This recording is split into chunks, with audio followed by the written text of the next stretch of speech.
Let me tell you a story. For the longest time, I used to believe that confidence equated to being the loudest person in the room. Naturally, I'm a very soft spoken person, so you wouldn't believe how cringe I became in my efforts to sound like something that I'm not. Whilst it's true that confident people often command attention, I've come to realize that true confidence isn't about volume, but about finding your voice and control. A confident voice isn't louder, it's steadier. Confidence is a performance, not a feeling. And most people don't realize that confidence isn't an emotion, but it's a skill. And you don't have to feel confident to appear confident. You can think of it like acting. Actors step into roles all the time, playing characters who are bold, fearless, or assertive, even if that's not how they feel in real life. So, your first mindset shift is this: you don't fake confidence, you practice it. There are levels to confidence, and there's a level that I refer to as the dangerous level of confidence. Dangerous in a good way.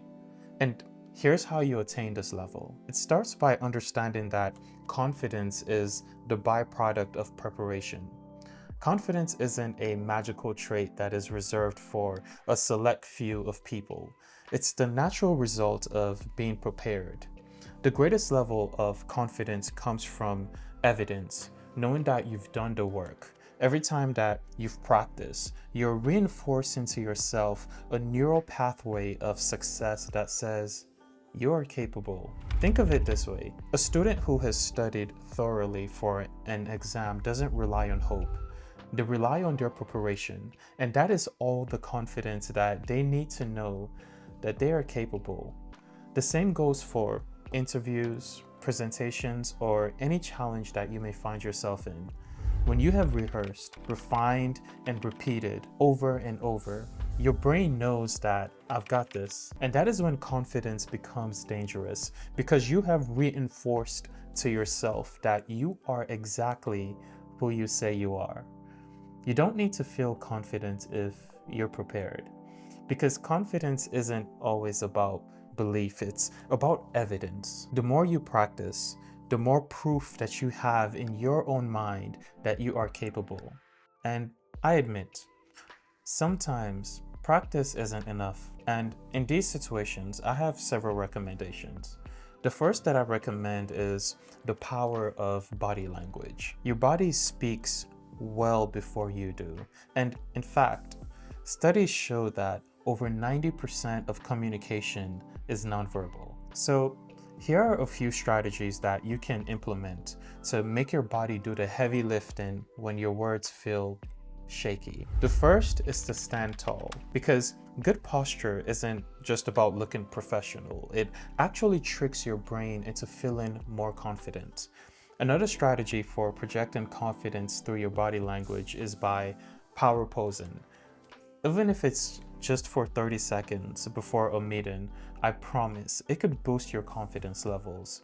Believe me, it works. I do so prior to every meeting in which I'm unsure about myself. I do so prior to every video that I record, because this is a daunting process for me.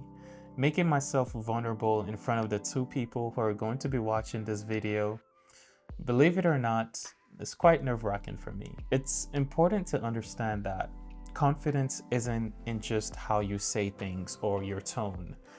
It's in what you say, because there's a language to confidence. The words that you choose can either dilute your message or reinforce your authority. Consider this phrase: I think this might work, versus this will work. The first is a bit hesitant, filled with uncertainty, and the second is direct, assertive, and clear. The difference is not just the tone of your voice, it's the choice of your words. Words like I think, maybe, kinda, these words undermine your message. They signal self-doubt, even when you're knowledgeable.